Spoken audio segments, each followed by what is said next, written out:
Vijay TV ரசிகர்களுக்கு இனிய காலை வணக்கம். இது ஜோதிட தர்பார்.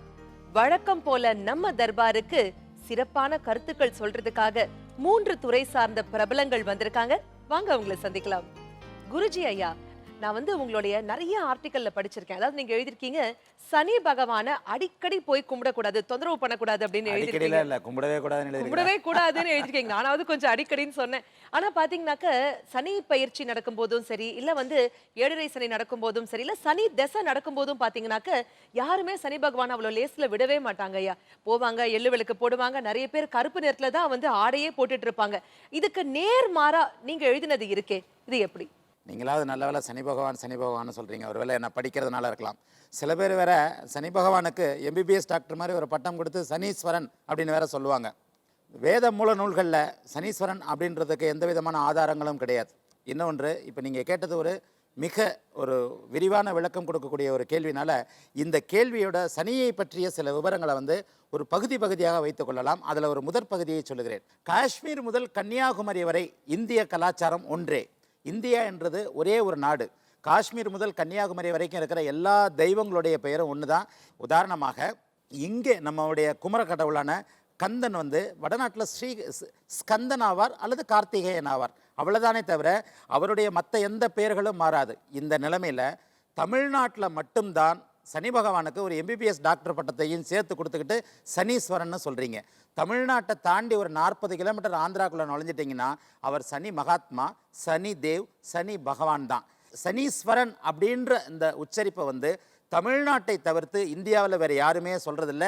பின்ன எப்படி சனீஸ்வரன்ற பேர் வந்தது? அர்ச்சகர்கள் அவரை அந்த போற்றி துதி பண்ணும்போது அவருடைய அந்த நாமாவளியை சொல்லும்போது உத்து கவனிச்சிங்கன்னா சனைச்சராய சுவாமி நமக அப்படின்னு தான் சொல்லுவாங்க. சமஸ்கிருதத்தில் சனைச்சரன் அப்படின்னு சொன்னால் மெதுவாக நகர்பவன் அப்படிங்கிற ஒரு அர்த்தம் இருக்குது. அதுதான் உண்மையான அர்த்தம். 9 கிரகங்கள்லையும் தன்னுடைய ராசி வட்டத்தை 30 ஆண்டுகளுக்கு ஒரு முறை மிக மெதுவாக சுற்றி வருகின்ற கிரகம். எல்லா கிரகத்தையும் விட மந்தன். அதுக்காக தான் அவரை நொண்டி அப்படின்னு சொன்னாங்க. இந்த மந்தமாக சுற்றி வர்ற கிரகம் அப்படின்றது சனைச்சரன் சமஸ்கிருதத்தில் வந்தது தான். தமிழில் மருவி சனீஸ்வரன் ஆயிடுச்சே தவிர சனீஸ்வரன் அப்படின்ற பட்டம் அவருக்கு கிடையாது. சனீஸ்வரன் அவரை சொல்கிறது தோஷம், குற்றம்.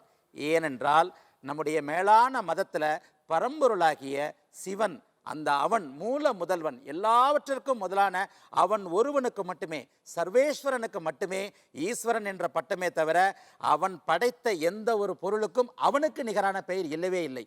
ஒரு நேர் கடிதம் எழுதியிருக்காங்க, யாருன்னு பார்த்துடலாம். மதுரையிலேருந்து கிருஷ்ணமூர்த்தி அப்படிங்கிறவர் எழுதியிருக்காரு. கணியரையா, இது உங்களுக்கு உரிய கேள்வி. என்ன எழுதியிருக்காங்கன்னா, அவருடைய தாத்தா சொத்தை பிரிச்சிருக்காங்க. ஸோ அப்போ பிரிக்கும் போது என்ன ஆயிருக்கு, இவருக்கு கொஞ்சம் அதிகமாகவும் அவருடைய சகோதரருக்கு கொஞ்சம் கம்மியாகவும், சம பங்கு இல்லாம கொஞ்சம் ஜாஸ்தி கம்மியா பிரிச்சிருக்காங்க.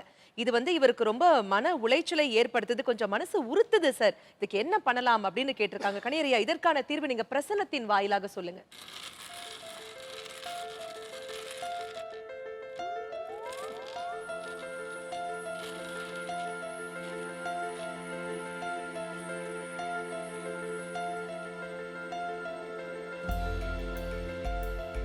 ரொம்ப அருமையான கொஸ்டின். இது கூட அவருக்கு மன உறுத்தலை தருதுன்னு சொல்லியிருக்காரு. இதுவே ஒரு நல்ல ஒரு பரிகாரமான விஷயம். ஏன்னா மனம் உறுத்துதல் வந்தாவே அவர் பயப்படுறாருன்னு அர்த்தம். இப்போ இவர் தாத்தாவோட சொத்துன்றப்ப 5ஆம் இடத்தை எடுத்துக்கிறோம்.